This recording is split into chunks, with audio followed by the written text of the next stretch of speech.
नमस्कार, SDV news देख रहे हैं आप। मैं हूं आपके साथ अर्जुन खजूरिया।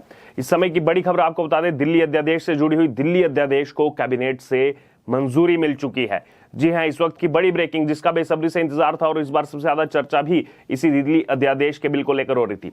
अब सदन में किसी भी समय जो है इस बिल को पेश किया जाएगा और आम आदमी पार्टी ने अध्यादेश से जुड़े बिल के विरोध का फैसला किया है। जैसा पहले से सब जानते हैं, इसलिए अरविंद केजरीवाल पूरे देश भर के भ्रमण पर भी निकले हुए थे। बिल के विरोध को लेकर आम आदमी पार्टी के पास विपक्षी दलों का समर्थन भी है। उसके बावजूद यहां पर इस बिल को रोकना बेहद मुश्किल है, क्योंकि अगर नंबर गेम की बात किया, जो हमने आपको पहले भी समझाया था, पूरा ग्राफ यहां पर राज्यसभा, क्योंकि लोकसभा में तो आसानी से पारित हो जाएगा, लेकिन राज्यसभा में भी ऐसा माना जा रहा है कि ये बिल जो है वो कहीं ना कहीं पारित हो जाएगा, क्योंकि बहुत सारे ऐसे सांसद हैं जिनका समर्थन जो है अभी किसी के साथ भी नहीं है। वो वॉकआउट कर सकते हैं या फिर उनका झुकाव कहीं ना कहीं एनडीए की तरफ देखा गया है। बहरहाल, दरअसल ये जो दिल्ली अध्यादेश का मामला है, केंद्र ने 19 मई को अधिकारियों के ट्रांसफर पोस्टिंग पर इसको जारी किया था, इस अध्यादेश को। और अध्यादेश में सुप्रीम कोर्ट के 11 मई के उस फैसले को पलट दिया गया था, जिसमें ट्रांसफर पोस्टिंग के अधिकार जो हैं वो दिए गए थे दिल्ली सरकार को। देखिए, ये तो सब जानते हैं कि उसके बाद यहां पर ये अध्यादेश आया, लेकिन इनसाइड स्टोरी क्या है, आखिरकार क्यों लाया गया इसको, इसके पीछे की वजह जानना बेहद जरूरी है। जो ये तमाम विपक्षी दल आज इतना रोना रो रहे हैं, ये इसके बारे में आपको नहीं बताएंगे, क्योंकि जैसे ही यहां पर सुप्रीम कोर्ट से पावर मिली, सबसे पहले क्या किया दिल्ली सरकार ने, ऐसे यहां पर आईएएस ऑफिसर जो शराब घोटाले की, शीश महल घोटाले की जांच कर रहे थे, उनको एकदम से जो है यहां पर बदल दिया, उनको ट्रांसफर कर दिया, उनसे उनके अधिकार छीन लिए, जिनके पास पूरी की पूरी फाइलें थी। इसीलिए यहां पर केंद्र सरकार को अध्यादेश लाना पड़ा। केंद्र सरकार ने फिर उस अध्यादेश के जरिए जो है दिल्ली में अफसरों के ट्रांसफर पोस्टिंग के अधिकार जो है वो उपराज्यपाल यानी कि लेफ्टिनेंट गवर्नर को दे दिए थे। दिल्ली सरकार इसके खिलाफ जो है सुप्रीम कोर्ट पहुंची थी और इस पर chief justice of India DY Chandrachud ने 17 जुलाई को कहा कि हम ये मामला जो है वो 5 जजों की संविधान पीठ को भेजना चाहते हैं। फिर उसके बाद जो है संविधान पीठ जो है वो इस मामले में तय करेगा कि क्या केंद्र इस तरह संशोधन जो है वो कर सकता है या फिर नहीं। तो वो मामला जो है वो भी यहां पर अभी लटका पड़ा है। दिल्ली सरकार ने याचिका में क्या कहा था ये भी आपको बता दें। दरअसल केंद्र की ओर से लाया गया अध्यादेश जो है उसको असंवैधानिक बताया था दिल्ली सरकार ने, और खुद जो कर रहे थे वो नहीं बताया किसी को। क्यों एकदम बदल दिया उनको, किस बात का डर था, क्यों यहां पर हटा दिया गया, फाइलें ले ली गई, क्या कुछ सच जो है वो यहां पर सामने आ जाता, अपने लोगों को लगा करके उस सच को छुपाने का प्रयास था आम आदमी पार्टी सरकार का।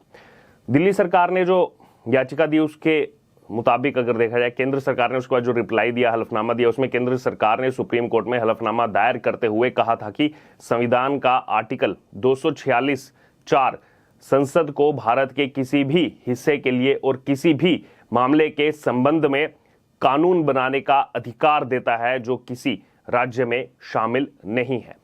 सब जानते हैं दिल्ली एक यूनियन टेरिटरी है। वहीं केंद्र के अध्यादेश के मुताबिक दिल्ली में अधिकारियों के ट्रांसफर और पोस्टिंग का जो आखिरी फैसला है, जो आखिरी निर्णय होगा, वो उपराज्यपाल यानी कि लेफ्टिनेंट गवर्नर का होगा, जो इस समय विनय कुमार सक्सेना है, और इसमें मुख्यमंत्री का अधिकार नहीं होगा। अधिकारियों की ट्रांसफर पोस्टिंग का यह पूरा मामला है। फिर उसके बाद केजरीवाल सरकार जो है 30 जून को कोर्ट में याचिका दाखिल करती है कि केंद्र के अध्यादेश को चुनौती देती है। मामले में इसमें पहली बार सुनवाई जो है 4 जुलाई को हुई थी। तब कोर्ट ने केंद्र सरकार और उपराज्यपाल को नोटिस जारी किया था, और उसके बाद की सारी कहानी वो सब आप जानते हैं। फिर उसके बाद ये जो है संविधान पीठ के पास भेजा गया। पूरा विवाद क्या है दरअसल, आइए आपको पूरा विवाद जो है शुरू से समझाते हैं। आम आदमी पार्टी सरकार और उपराज्यपाल के बीच अधिकारों की लड़ाई 2015 में दिल्ली हाईकोर्ट पहुंची थी, और दिल्ली हाईकोर्ट ने अगस्त 2016 में उपराज्यपाल के पक्ष में फैसला सुनाया था। उस समय ये एलजी को जो है यहां पर दे दिया गया था अधिकार। आप सरकार ने इसके खिलाफ सुप्रीम कोर्ट में अपील की थी।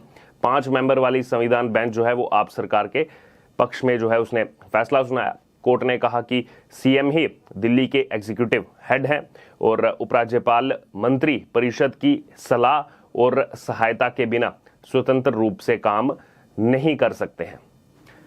उसके बाद अगर बात की जाए, जो सर्विसेज यानी कि अधिकारियों पर नियंत्रण जैसे कुछ मामलों को सुनवाई के लिए 2 सदस्यीय रेगुलर बेंच के पास जो है यहां पर भेजा गया, रेगुलर बेंच के सामने भेजा गया, और फैसले में दोनों जजों की राय जो है वो अलग थी। दोनों जजों की राय अलग निकली, और जजों की राय में जो है मतभेद का ये मामला सामने आया, और इसके बाद जो है 3 मेंबर वाली बेंच के पास इसको भेजा गया। उसने केंद्र की मांग पर पिछले साल जुलाई में इसे संविधान पीठ के पास जो है आगे भेज दिया। इसी तरह ये मामला जो है लंबा खिंचता गया। फिर संविधान बेंच ने जनवरी में 5 दिन जो है इस मामले पर सुनवाई की और 18 जनवरी को अपना फैसला सुरक्षित रख लिया था। फिर उसके बाद 11 मई को सुप्रीम कोर्ट ने अफसरों पर कंट्रोल का जो अधिकार है वो आखिरकार दिल्ली सरकार को दे दिया और साथ ही कहा कि उपराज्यपाल जो हैं वो सरकार की सलाह पर ही काम करेंगे, दिल्ली सरकार की सलाह पर। फैसले की 2 बड़ी बातें भी आपको बता दें।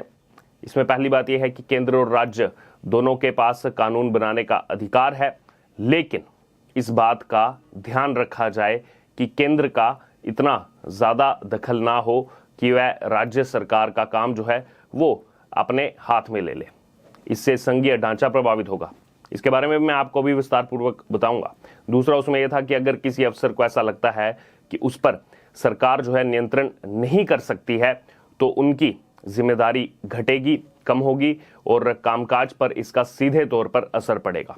उपराज्यपाल को दिल्ली सरकार की सलाह पर ही काम करना होगा। ये उसमें 2 बड़े फैसले। लेकिन इसमें फिर ये चीजें कहाँ गई कि जो केंद्र सरकार दिल्ली को इतना पैसा देती है काम चलाने के लिए, अभी बात की जाए तो यमुना की साफ सफाई के लिए 6,800 करोड़ रुपया जो है वो दिया गया था। कहाँ गया वो पैसा? क्यों नहीं दिल्ली सरकार ने जो है उस पैसे का इस्तेमाल किया? और तमाम ऐसी बहुत सारी स्कीम्स जो दिल्ली में लागू नहीं की जाती हैं। तो ये बहुत सारे ऐसे मामले हैं क्योंकि दिल्ली एक यूनियन टेरिटरी है, राष्ट्रीय राजधानी क्षेत्र भी है और इसीलिए यहां पर बार बार केंद्र का यही कहना है कि ये जो अधिकार हैं ये उपराज्यपाल को मिलने चाहिए।